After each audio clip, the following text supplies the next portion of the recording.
The fashion influencers building the innovators' DNA for trailblazing fashion growth ideas. And for this session, I would invite on stage our moderator for this session, Mr. Gaurav Mahajan, President, Group Apparel, Raymond. Mr. Abhishek Ganguly, MD, Puma. Mr. Akhilesh Besal, CEO, Reliance Trends. Mr. Devang Nirala, Director, Atom Technologies. Mr. Nikhil Chaturvedi, MD, Provoke and MD, Prozone into Properties. Mr. Prateek Sinha, Client Partner, Facebook.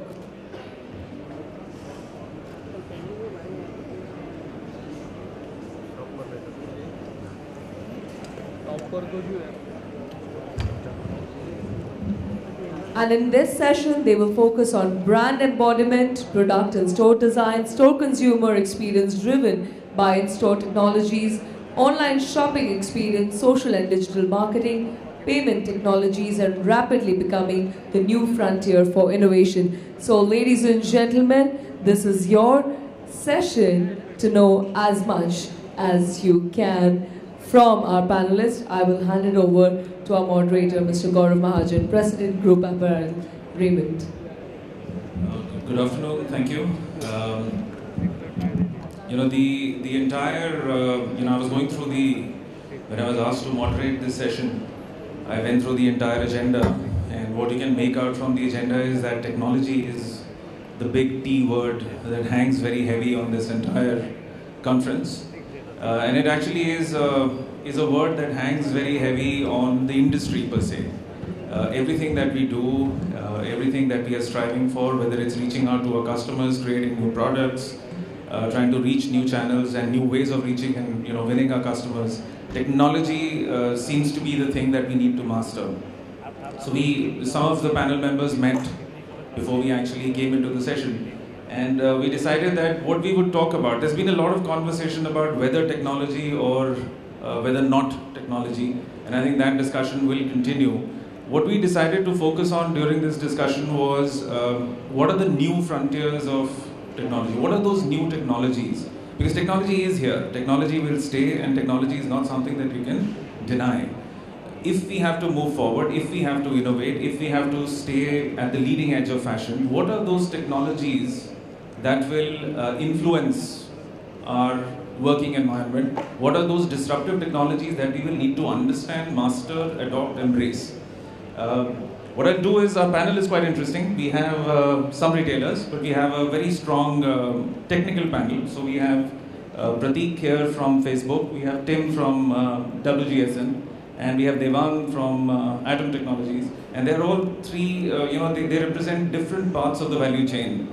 In terms of the path to the customer. So what we do, coming back to the point that I was making, that we've got three guys from the technology field here, and we were having a conversation about what are those new disruptive technologies that we in the fashion business should look out for.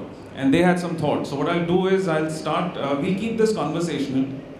It's not just about all of us saying our various pieces, but we'll keep this conversational. Anybody in the audience?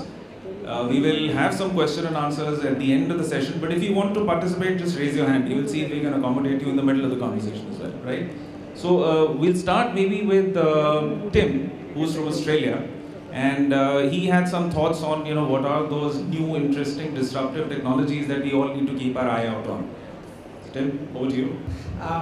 Yes, I think it's a very interesting question, and I thought about it stepping out of my field, which is more to do with data analytics and the power that data can provide in terms of insight within your own business and also to your external customers. But I think a bit more outside the square and think of something that could be quite potentially destructive or disruptive to the fashion industry. And that, in my mind, is the whole evolution of 3D printing. I think it's an exciting field. It's started in engineering and architecture, but it's slowly influencing every area now of manufacture, and fashion is not excluded from that. I think the rise of the technology and the fact that it can now print multiple substances is just paving the way for it to break through into fashion in a big way. We're already seeing in Holland, for example, that companies are harnessing 3D printing using precious metals to create very intricate and detailed accessories which would otherwise be impossible to replicate by any other man-made manufacturing process. So, for my mind, I think 3D printing has the potential to be quite disruptive, and from I suppose a pie-in-the-sky thought, it also has the potential to even bypass the manufacturing process completely. I mean, for example, in Australia right now, they have designers who already let you download their designs onto a compatible 3D printer, so you can actually print them out already. So I think, as a scary thought, if the technology takes off in such a way, it does have that So let's potential.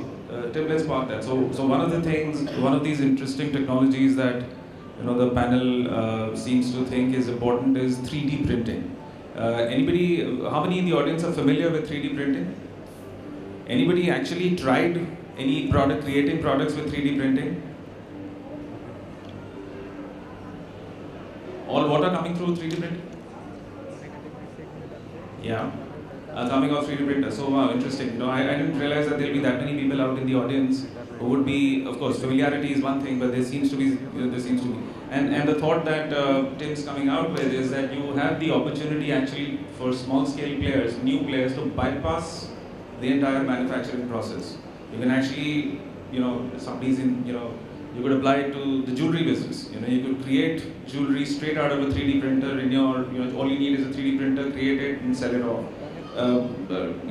As we were discussing in the panel, footwear is something that, you could actually have a scenario where footwear could be, you could create shoes. And I know that there are some people displaying shoes and there are some shoe manufacturers out there. It's already happening. Wow, I'm a little... Raza.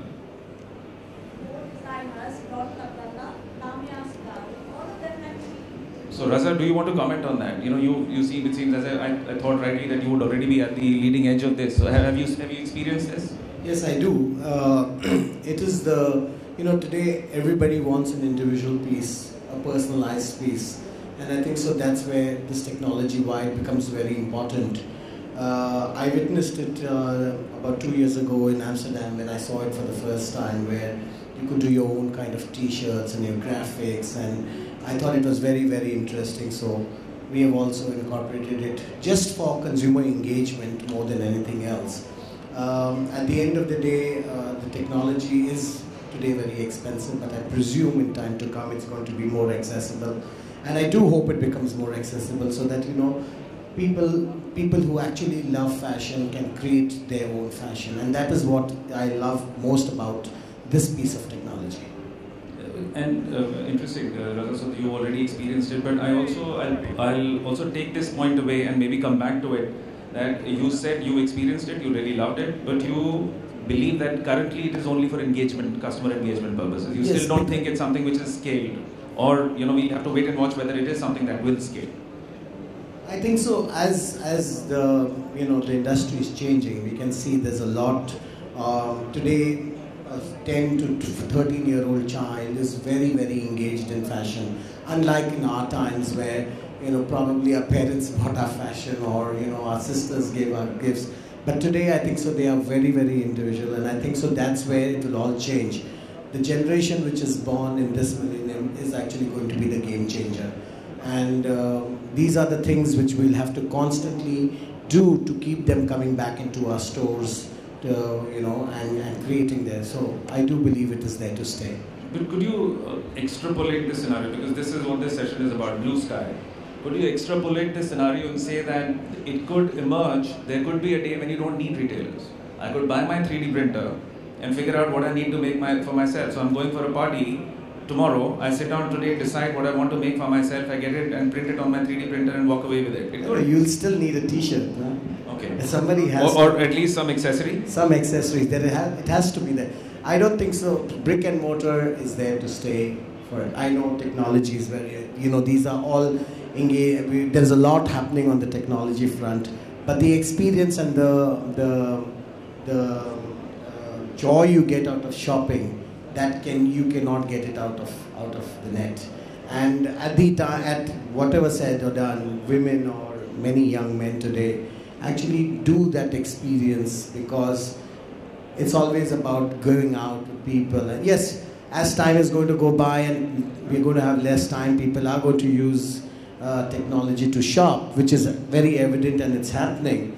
But I don't think so that is going to take over the game. But there could be an element of collaboration that you could create with customers, A, customization, and B, collaboration. You want to design something with us, we can get it done for you through our 3D printing, we can get it to you very quickly. So there are opportunities that open up. Of course. There are opportunities that open. Any other comments on 3D printing? I'll go trend by trend. You want to make a comment again?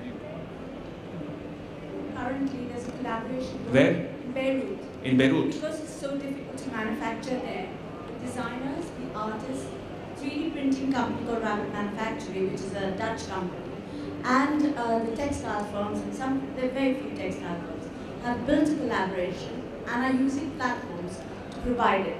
Now they've got on even the people who do the accessories from Bursham. So they're all coming together on the same platform to collaborate and create. Excellent. The only thing that's missing, like Razan rightly said, is the experience. Excellent. The experience is totally missing. You want to know? So I think, we are talking about in the realms of possibility and what will happen in the future. But if you look at it on a very traditional, heavy asset business like jewelry, it's already happened. So one of the other models was that you created the jewelry, you took it out, you got a customer feedback, and then you were never sure whether it's working or not working, which meant that the asset stayed in your store. And if you look at it, it's one of the largest investments a jeweler makes. Now today the internet is allowing us to put our CAD designs, which look exactly what like a new piece would look, whether you shot it or you made it in CAD. And you get a consumer feedback, not only whether the design is liked or not liked, and of course there are various ways to measure that, but most importantly, it allows us to increase the scale of our business and the issue of mass customization. So which specifically means that if some of you read the book, that the Long Tail, which was this entire thing about the music being put online, and typically as a retailer you put 80%, 20% of your shelf space would typically account for 80% of your sale. But what this guy did, when he started putting the music online, he started seeing that the individual music pieces started selling much better of music which you would like and not the masses would like. And I believe that in the jewelry this is already beginning to happen. So I'm saying is we don't have to wait necessarily for the 3D printer. It's fundamentally changing the way we are looking at our own business. I think that's very interesting, because these are disruptive changes. As soon as they get scalable, it's interesting to hear again, thank you for your contribution, that there's somebody out there who's already building it. And the responsiveness, and we've been discussing, one is our ability to understand customers' needs, but how fast can we respond? Another thing 3D printing does is that it very quickly allows you to create that product and bring it to life and hand it over to the customer. And beyond a point, we all know that you start doing it for a little bit and then it becomes expectation. So 3D printing, thank you, Tim. I think it's an interesting thought idea. Keep your eyes out, watch out for 3D printing, and look out for that. Any other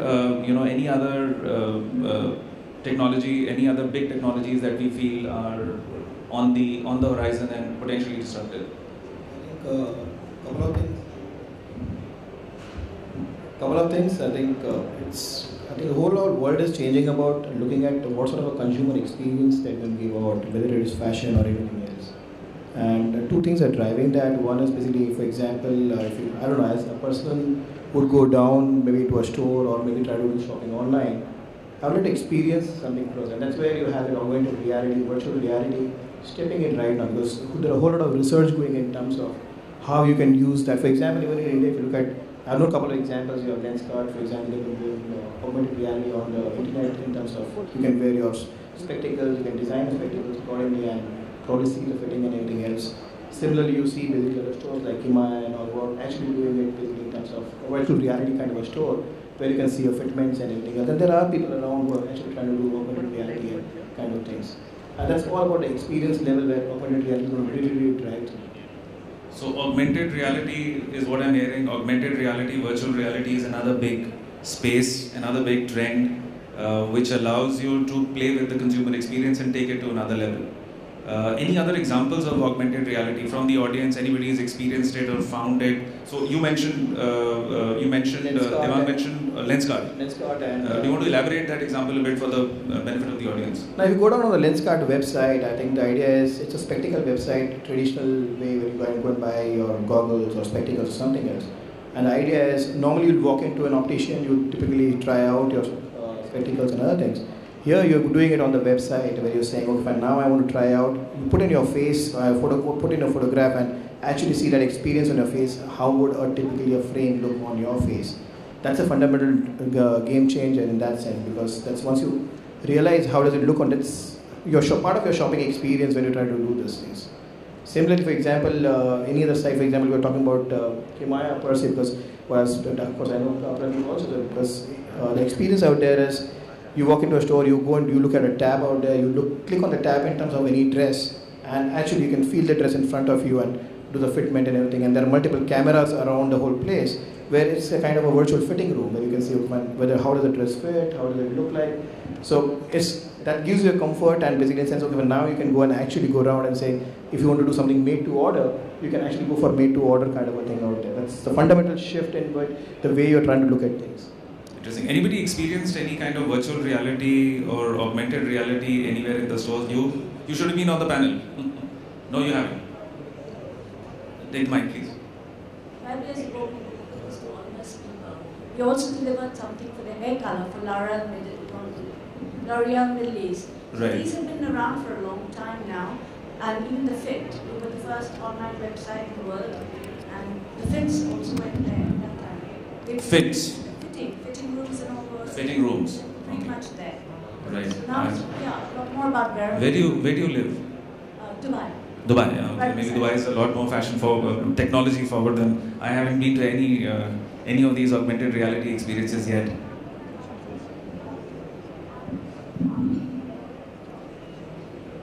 They failed. Oh, interesting point. They failed. They failed. Razan, why did they fail? This is interesting. The few things which we tried in retail were like, the virtual trial room and probably even taking, dressing up and then interacting with the audience, taking a picture and then putting it up on Facebook. Things like that, which, the gimmicks which started with technology, they all failed. And why? I have no idea. They failed. I don't think some people are comfortable sitting down and putting their passwords, or I don't know what's the reason, but it didn't work. So I'm sorry. Point. Any examples from anywhere else in the world where this is sustained? Anybody feels Germany, you think the Germans are less? I think there are a lot of e-commerce platforms, which use virtual trial room, augmented reality already. So if you look at the UK Salvatore Ferragamo's site, they've been immensely successful. I think it is also to do with the kind of product I would like to believe, and it is definitely an enhancement of experience on online commerce at least, because that's probably the gap between online and offline. And there are a lot of virtual trial room successes on various. I'm forgetting the site name. It's a Chinese site on fashion which uses this very, very successfully. I was told that a lot of Indian fashion sites, a couple of them at least, will get that in. Probably they have not gone live yet. Must be a reason. I need to check that. But they definitely have been successful. So in your opinion, so Raza tells us that a lot of people have tried, you yourself have tried some, not a very necessarily sustainably successful experience. But the point the panel is making, Abhishek, you were saying, is that for online guys, because it's a gaping need, bridging that the offline, the physical experience, was therefore it applies. Pratik, you want to make a comment? I wanted to share an example from an earlier panel we were sitting on. In fact, Suit Supply was talking about how they've innovated, and they're using a simple web camera, to look at you. They're a suit company. They suit you up literally, and they look at a regular suit, your webcam profile, and suggest what kind of a fitment works better. There is also a lot of effort globally happening around the fitment space. There are companies like Fiticate, which got acquired by our very own online pages here as well, which are working in that space, which is all about getting that right, even while augmented reality or virtual reality is becoming more commonplace, more acceptable. So like Raza was saying, it's right now quite a few of these efforts are seen as niche, good to do things, very case study like, and but possibly not something which can command scale. But at the same time, it's creating these small little nuggets of personalized experiences, which, if we are able to put to scale, is what is going to be the game changer. I think the question also that arises is the quality of the experience and the quality of the technology. And I think often, as the technology improves and certain constraints in usage and in user experience move on, and you're able to overcome them, it's suddenly, you cross that threshold. And there comes an inflection point when that same experience is suddenly meaningful. While the thought might have been when the technology is nascent, it suddenly becomes a lot more practical and usable once the technology has become more capable. I think it's about going to the drawing board, and a lot of times we do, like you mentioned, to innovation for the sake of innovation will never be successful. But if you are trying to attempt to solve a customer need, a problem, profitably, I think solving customer needs profitably through technology and innovation, I think that's when it succeeds. Akhilesh, you wanted? I just wanted to make the same point. Technology, when it is introduced, generally is, I think almost all technologies first fail. And then I think they get hardened and they come in and they succeed just because they meet the customer need. I think virtual trial rooms will definitely come back, and we're also working on that to see what form and shape it takes in the outlook. I think one of the major things, of course, technology is in this a lot about bandwidth too. So as you see a bandwidth revolution in this country, a lot more technology will come in, and it will be wider usage and it will be affordable. Technologies fail because they are niche and unaffordable. I think as technologies become affordable and wider adoption, then technologies succeed. For example, I believe technologies on the online, offline world, virtual trial rooms is one of them, just because of customer convenience. I also think technology will move in a direction where customers will be recognized as they enter the store, and they will get customized messages from the retailer, and those customized messages will be tailored to the buying behavior of that person. Similarly, in the offline space, for example, there was a lot of talk about tribes, etc. And there are people who consult a group of people when they buy. So live consulting online as of now is not possible, but I think live video consulting with your friends, as in sharing the same screen, live wirelessly from the store, offline or online, is the next technology which is likely to. I think I'm coming to the third point there. So we've talked about 3D printing, short-circuiting manufacturing, short-circuiting the lead times and the ability to customize. We're talking about augmented reality and virtual reality. One application of that is trial rooms. I think other nugget that's come through is that it has to solve a customer need. And with technology, you have to be patient, because when technology will come out, it will take some time before it reaches a level, before its usage starts becoming meaningful. And we're coming to a third trend here, which is emerging, which is this whole social aspect of buying behavior of customers. Prateek, do you want to comment? It's right up your street. Prateek and I have a head start on this because we did a round table, so we've done the net practice for this session. So, at the cost of sounding repetitive. And share as many details as long as you're not letting any corporate secrets out. What exactly is going on? What's Puma doing? Yeah, absolutely. So, what's Puma doing is something I will let Abhishek comment on. I would not want to sever that relationship. So enabling technology at a level where it allows you to be able to operate at scale, changing the very way marketers look at reaching out to customers. So earlier I was giving this example about, 50 years ago when you walked into a Kirana store up in some village. You know, the person behind the counter knew who you are. He'll say, you know, so how's dad doing? He wasn't well last week. You took this certain biscuit that I recommended. How do you think? Did you like it? And it's a very familial, you know, it's a relationship. It's not an anonymized interaction based only on the service premise. It is a relationship. It's an ongoing piece. Somewhere down the line, the brick and mortar structure and scale, this entire experience tends to get lost. What we believe technology now allows us to be able to do via platforms like ours, Facebook, is to be able to do personalized marketing at scale.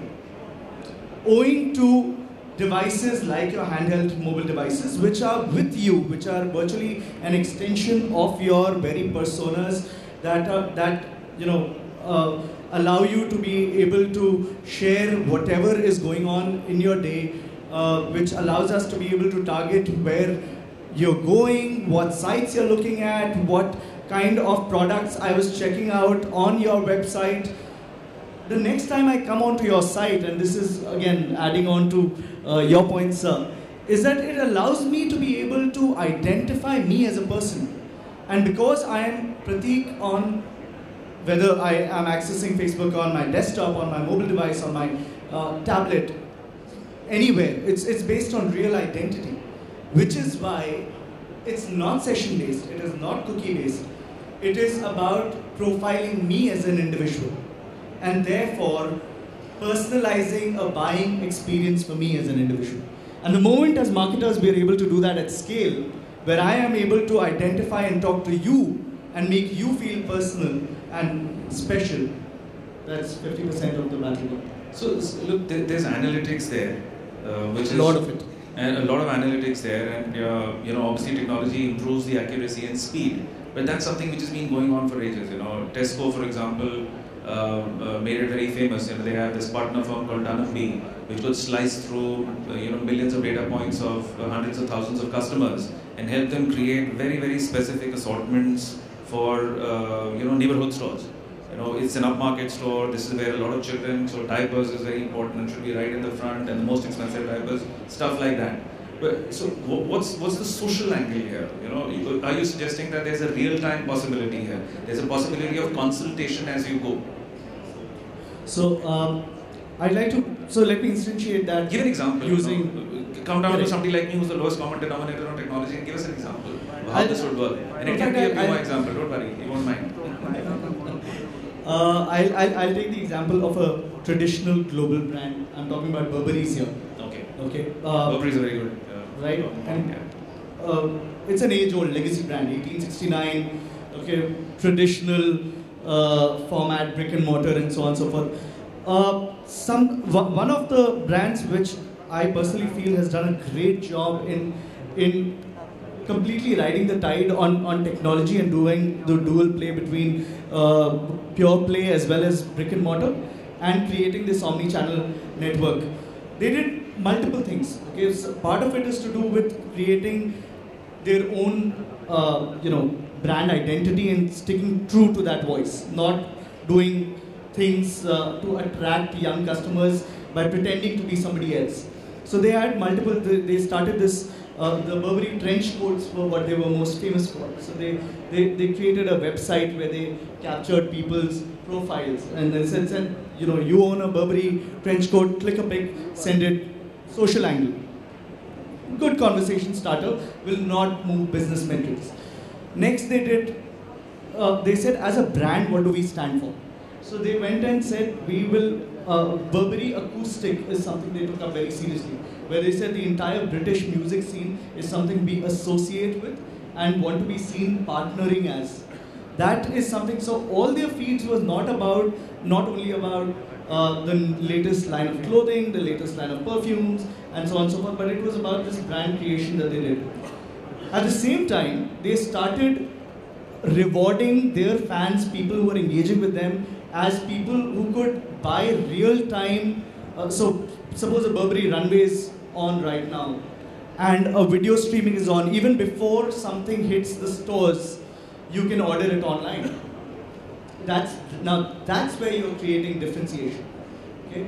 Today, they've got their signature store, London store, where they're using radio frequency RFID technology, which actually identifies you from the moment you go in.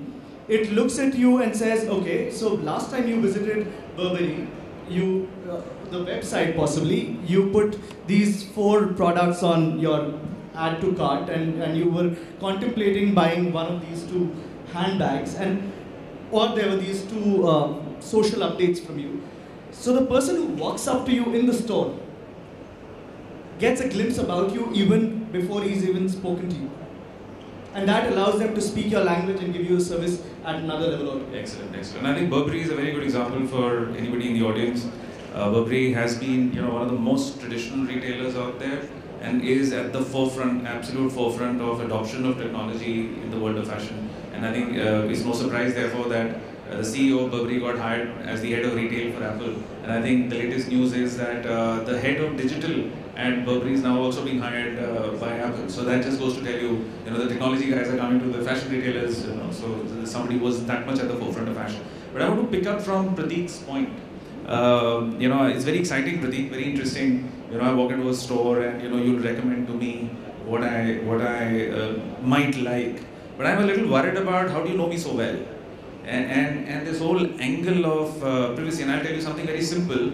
I've of late started getting, if I get my, if I have to take a flight, I get an email or I get a Gmail saying that, here's your boarding pass and here's your ticket. So the flight number is in my Gmail, and Google prompts me to tell me before I'm to board the flight that, hey, your flight is on time. Now it spooks me.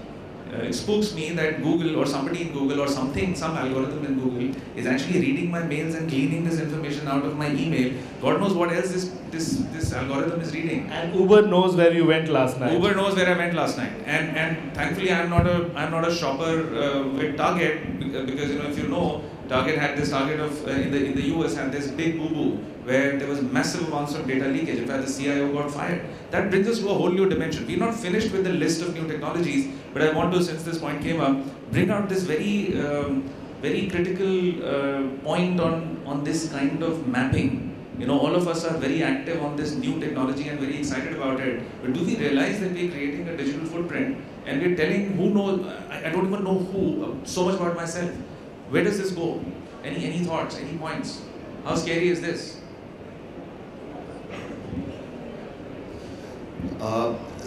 I take a little opposite view. Thefts will happen, and thefts will happen on online world and offline world.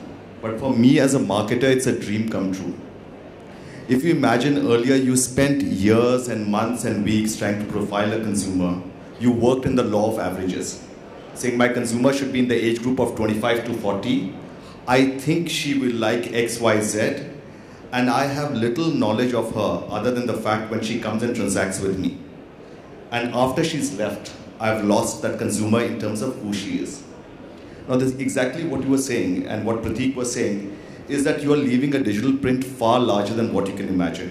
And we've used the Facebook, whenever we open a store, is to identify the person and check the responsiveness. So for example, we can profile a consumer, saying she likes XYZ cosmetics.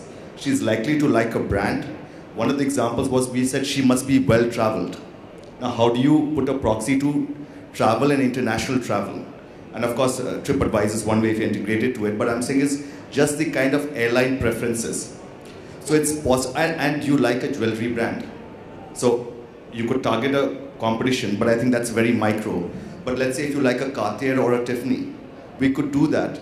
So I think from my point of view, Gaurav, on the flip side, is that there's such a huge amount of data which can be mined so effectively and so beautifully, which is changing the paradigm of how we look at the business today. So for me, it's been wow, and especially more so because I come from as far a traditional category as can be in terms of purchasing behavior, which is jewelry. So, everybody else has moved on to a more contemporary world. But I'm saying it's changing the fundamental way we are doing business today. In fact, I have a very diverse thought on this.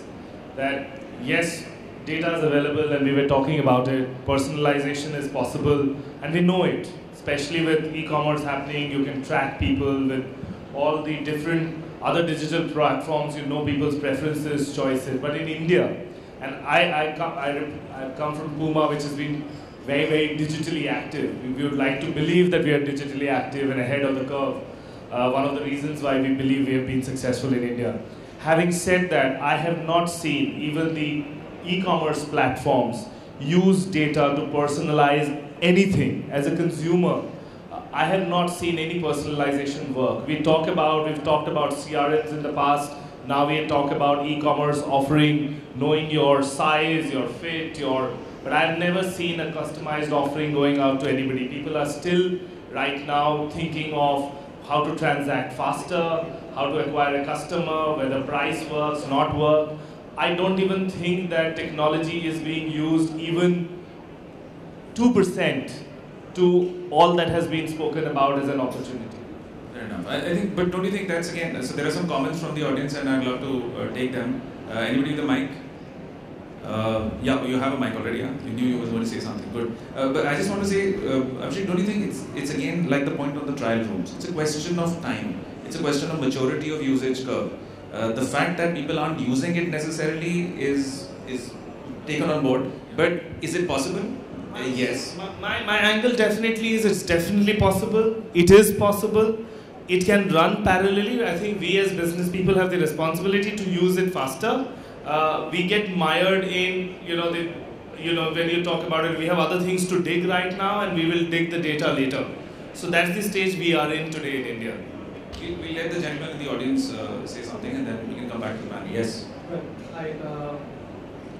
Yeah, we can hear you. Yeah, the thing is, what I feel like, except with the companies that we are talking about all the analytics and every single thing, even at the same point of a time, all like social medias like Facebook, if we talk about, they have all the responsibility to give a proper analytics. When, this is not to be very offensive on that way, when you can buy likes today and you can increase the likes like within half an hour or something, how punctually you are like giving a proper analytics to a specific, see like I have a small blog, like it's just like just whatever I feel like and whatever I see day to day, I just upload over there and there's a couple of people who all are buying likes and it increased like maybe more than 1 lakh or something. So your point that you're making is that the authenticity of this medium yes, is how questionable. How authenticity it is. Straight up your street, Pradeep. What do you say? He's like really challenging. Yeah, he could be. You have to respond Pradeep, to that. why are you selling these likes? What is this? I will. It's from I'm Facebook, always by the on way. the edge of my seat, by the way. Yeah, sorry. Pratik, I'm sorry, it's not only you, even the YouTube, they are also selling that way. And my YouTube channel got blocked thrice. Just because I have more than your YouTube views. channel got Okay, now give him a chance to respond. Yeah, because of my views are more than my likes, they blocked me thrice. So I have like no answer like how to see it. Okay, Pradeep. Okay, first and foremost, I am not representing the entire digital community here. I am not here to talk about other platforms and why they block your sites. But you are representing one of the giants of that community. Facebook, yes. Absolutely. As far as Facebook is concerned, this entire digital economy of buying likes that you talked about is an unintended consequence of something which spiraled into becoming something much bigger than we had ever anticipated. We had never, and we continue to believe, as a brand, as a business for you, for your entity, getting people to like your initiative, to like your brand, to like your page is only meaningful if you're able to reach out to people who are genuinely interested in your business. Unfortunately, and it is also a cultural paradigm, this spun off an entire parallel economy overnight. There were these so-called digital agencies. There was this parallel economy of a cost per fan, which never even existed as far as Facebook was concerned, because we do not believe in accruing fans for the heck of it. You're supposed to earn fans. You're supposed to get fans. What are you doing about it? Are you addressing this? Absolutely. What are you doing? So whenever opportunities like this, on forums like this, and on one-on-one conversations with all the clients that we work at, We make no bones about the fact that Facebook is not in the business of selling likes. It is not in the business of, we in fact call it, if you think of Facebook as a place to accrue fans, as was traditionally how Facebook was seen till about 2 years back, we call it, there's a terminology internally that we use, and we call it social jail. We think brands are still in social jail if all you're using Facebook for is to accrue fans. Fans are important.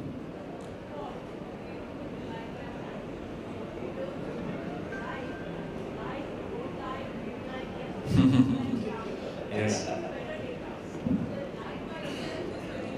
You think it's a masculine expression, it's not nuanced enough. You're putting a sexist twist to it. There's been a lot of male bashing in this not conference. male bashing, but I'm just telling you, it is so designed. I'm sure a lot of women will agree, like, okay, do I like it today? I may like it today, but I don't like it with that. Absolutely. So like, don't like, maybe love it, that is more important. Other thing, analysis, when you say, I may like a pink today, and if I walk into a store and the analysis will tell me, madam, you like pink, I'll say, no, not today. Last season I liked the pink. Or yesterday. Not today or yesterday. So we should just put a slider around there saying degree of liking it, you not you liking have it, actually and solved play around with it. you've actually solved men problem till now. So you're saying women what they liked yesterday, they generally change today and will change tomorrow. Yes. What Are you I was married? at 10, what I like, all young girls like Barbie and they like pink, but when we were 12, we like green or a red. At 12, 25, we like maybe a purple. She may like a blue today, I may like a purple.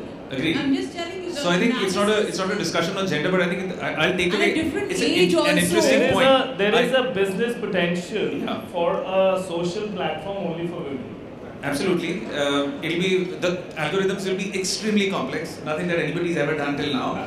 But the point I'm taking on a serious note, I think it's a very pertinent point that's coming through is that the complexity of the human emotion and affinity is not something that you can very easily capture in algorithms. And I think it's important because when you have a social forum and you're deploying that social forum for the use of business, that interpretation needs to factor that in. So there is going to be a lack of accuracy, or the opportunity on the other hand is to build algorithms and build capabilities which are able to fathom these nuances. So I think that's a point well taken. Let's get back to the third thing. So we've got three new technologies. One is 3D printing, the second was augmented reality, the third was social and the use of the social platforms. Any other? I think the next innovation is going to be in disruptive payments, because the way payments is happening right now across the globe.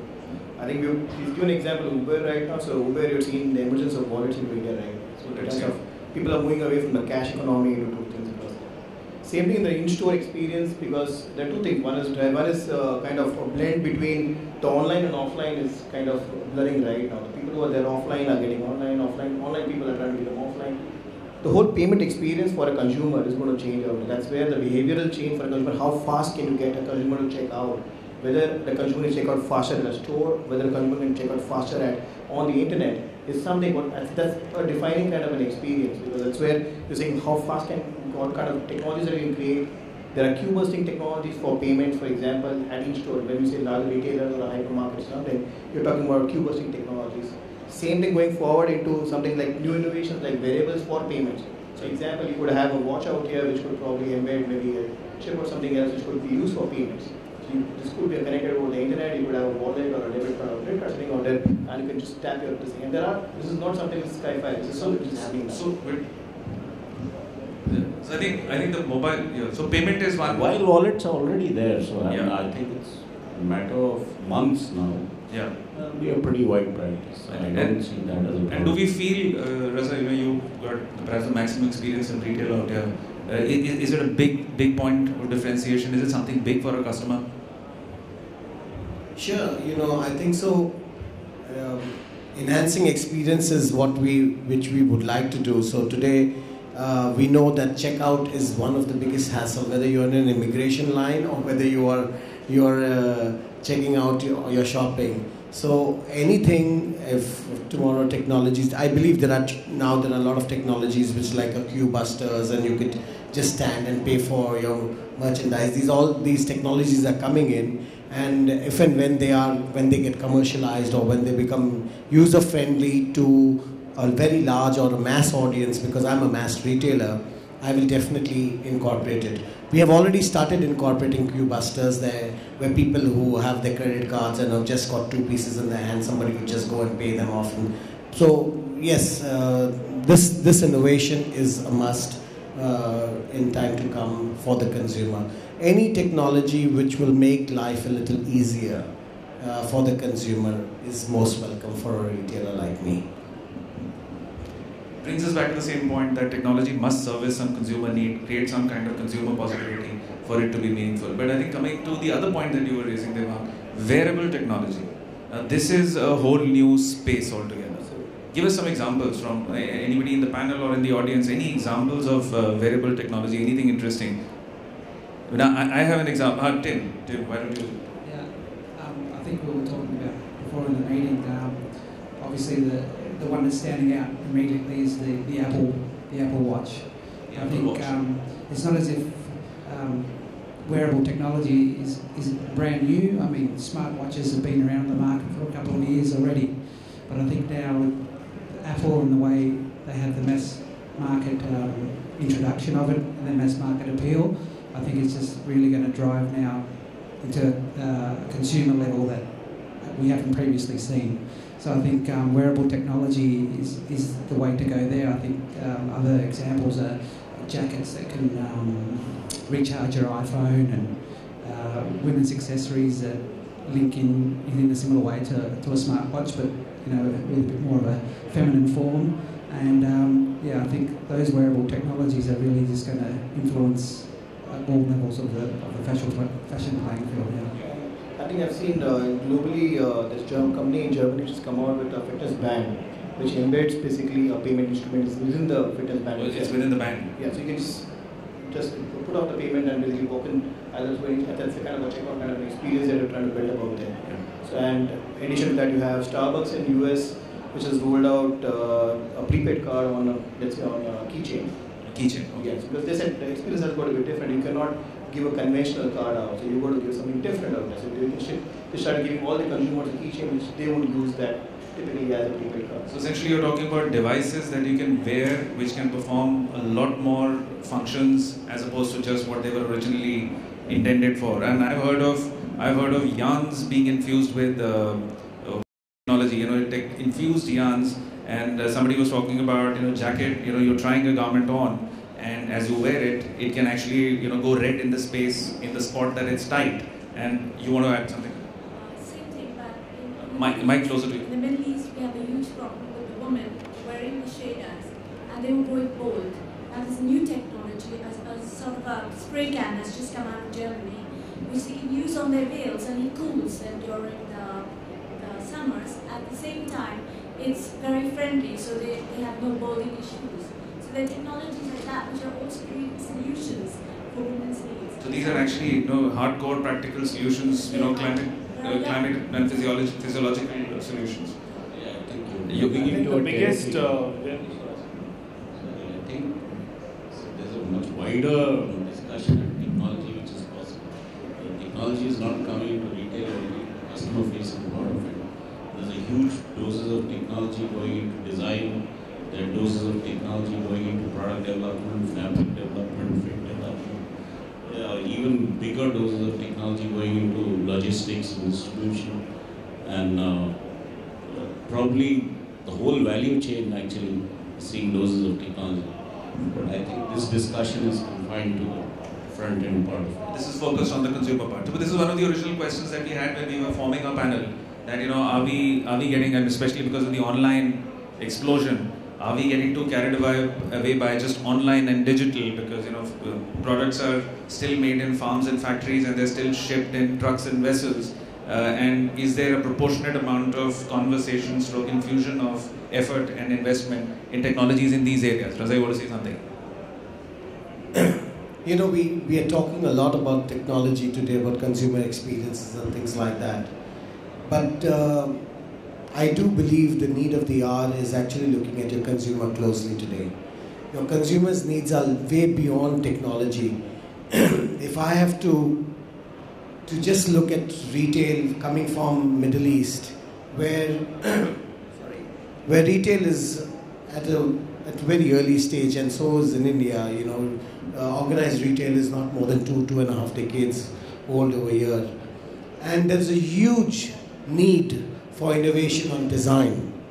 There's a huge need in logistics, which today somehow we are not giving its due importance. We are talking about this bull which is running in front of us. But I promise you today, when you go into retail and you look at the obvious problem is product. People have not given enough time, attention, and money into that area. Yes, all these experiences of technology become meaningful when you have a fabulous product. And today the obvious problem sitting with us, in front of us, in India and in the Middle East, which are not very mature markets or very new at this, we are not investing enough on people who are going to in future lead this race. So somewhere down the line, I know that there's a very large panel over here of people, of experts in the IT here, and I have great respect for what is happening. But I think so, when I look at it from a retailer's perspective and from a consumer's perspective, I do believe that our investments have not gone in actually building the obvious, which is product. So when you go into the business of ours and you will just see that there is almost the same thing happening everywhere. There's not enough innovation in the original. What does a consumer come for? Product. There's not enough innovation there. And I think so, if there's any kind of solutions you guys need to make, is first try to see how the young talent, which is the designers, the buyers, these people are going to, where we can enhance and enhance their experiences or their knowledge, and somehow motivate them and for them to become the future leaders. And that is where today I see there's a problem is product. And me sitting on this panel, I just want to say that I have no idea what technology is all about, because I do respect it, but I let the experts do the work. I sat on this panel to see if it is possible to sit down and express the need for technology on the lower levels of our businesses, of people, and where we can today improvise product. And I'm sure with this panel sitting over here, I hope we can work on something for the younger generations. Excellent thought, Raza. I think we're running out of time. I'll do a quick wrap up because I feel it's and we'll take 2 questions at the most. I'll come to you, I need to do my wrap up first. I think it's very important in these sessions because a lot of thought gets generated. It's important to wrap it up to say, what is it that we take away? Otherwise, it's just a lot of thought just being thrown and, nothing really coming out of it. So we've had this conversation on some examples of disruptive new technology. We heard about 3D printing, we heard about augmented reality, we heard about social platforms and how they can be used. We heard about payment systems, which can be very interesting in making customers' lives easier. And we heard about wearable technology. So these are some 5 examples that came up, and I'm hoping that everybody in the audience takes these away as data points that they can go back with and look at and remain engaged with. One thing about technology also is that you have to remain current with it. I'm as sort of low on technology as you are. I'm a retailer like you, so I understand product, and completely the last statement resonates with me. But I've also realized, the example of my father who's 74 years old. He's by training, just giving you a small personal example just to make my point. Aeronautical engineer by training, and very bright guy, but just does not understand new age technology. And he got very concerned about what the hell is this WhatsApp. When he heard about this, whatever it was, $18 billion valuation, he just could not fathom it. And he was very, very upset about what the hell is this WhatsApp. And so we, my brother and I, we made a lot of effort to educate him. We got him a smartphone, which he was not happy about the money being spent on it, and he had this small old phone. But he got used to it. He gradually started learning it. And then I could send him his granddaughter's pictures and her videos and everything. And he's a super excited man now. We get about 7 to 8 messages every day. We get voice messages on WhatsApp every day. The important thing is that as technology will evolve, if you catch on to it at a certain time and you remain current with it, you keep progressing with it as it evolves. So it's important that we remain aware of technology and have some amount of experience of technology, but we don't get overwhelmed and carried away by it. So 5 examples of new technologies, some interesting points that have come up. Technology is a means to an end. It must solve a customer need. And if it does solve a customer need, then it has place under the sun. Otherwise, it's somebody's fantasy. We also said that technology does take time. You don't expect technology to succeed outright. You have to be a bit of an evangelist and a missionary to follow technology and pursue technology. It will take time. If it does service a need, it will improve itself, and this virtuous cycle will take care of improvements, and whereby it crosses that inflection point.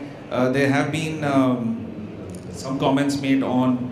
I made. Nobody else seemed to too bothered about the privacy aspect. I still believe.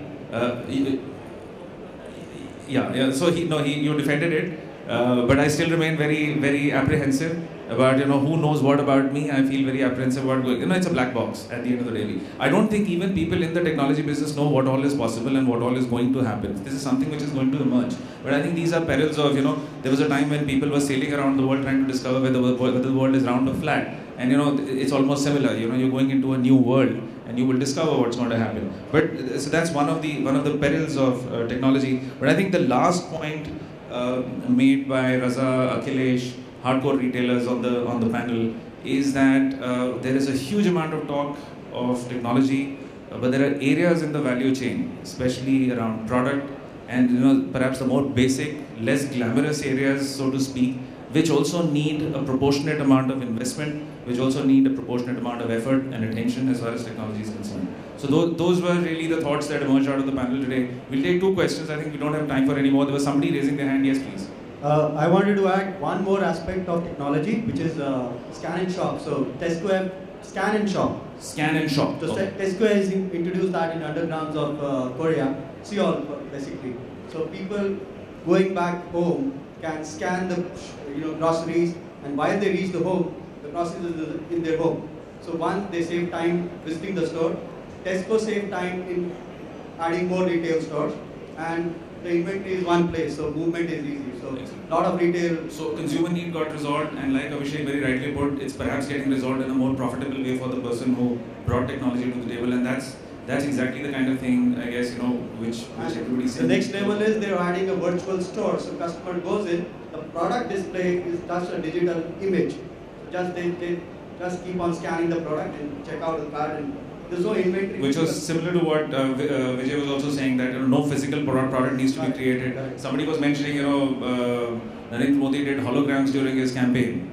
And just start thinking about extrapolating of what that could be. And one of the thoughts that had come from the panel was maybe tomorrow you can attend a fashion show sitting in your home, because you can just have the holograms, walking up and down in front of you. So all this is, thank you for your comments. All this is going to, the world around us is not the same and is going to continue to change at a very rapid pace. One line message from this panel. Stay aware of technology, stay abreast with it, but don't get completely overwhelmed by it. Keep your priorities right. Ensure that it is something that is helping you, and only then will it be something that you can use to enhance and increase your business for your customers. Thank you very much. I have a question. There's a question, sorry. I have a question. Actually, that's the last question, I'm afraid. Yeah. I mean, any outsider would just walk in a little later, would actually perhaps not even feel that this is a room full of retail CEOs. You would have feel that, the kind of technology intensive discussion happening, it seems that there are a fairly small set of retail CEOs of far more tech savvy in their understanding and where technology is headed. But my question is that for as Raza said, that is it the best strategy? Let's say the retailer should focus on the core competency, which is product, retail, people, and let's say for any nice technology, for example, a virtual changing room to get evangelized, it is far more better if, let's say, there are third-party platforms, for example, a Facebook, or for anybody else to actually have it a much wider use case. Even a WhatsApp got evangelized because of various multiple use cases, which an open platform only can afford to get that kind of adoption of consumers.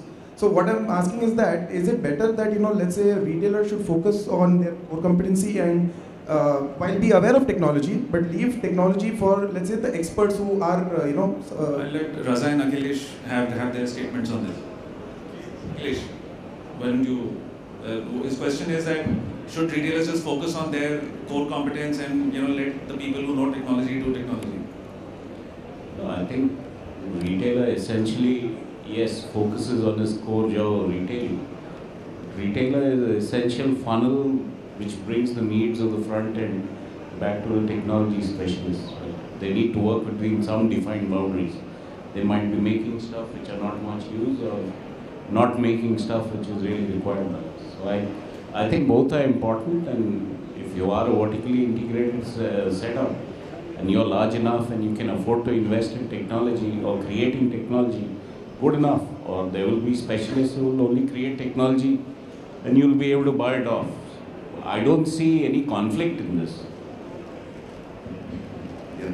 I think it's not about whether you understand technology or you don't. I think it's a shift on how you look at the world. I think that's the fundamental difference, whether independent of what your focus as a retailer is. And just to give you an example, is for your company, do you do a business plan?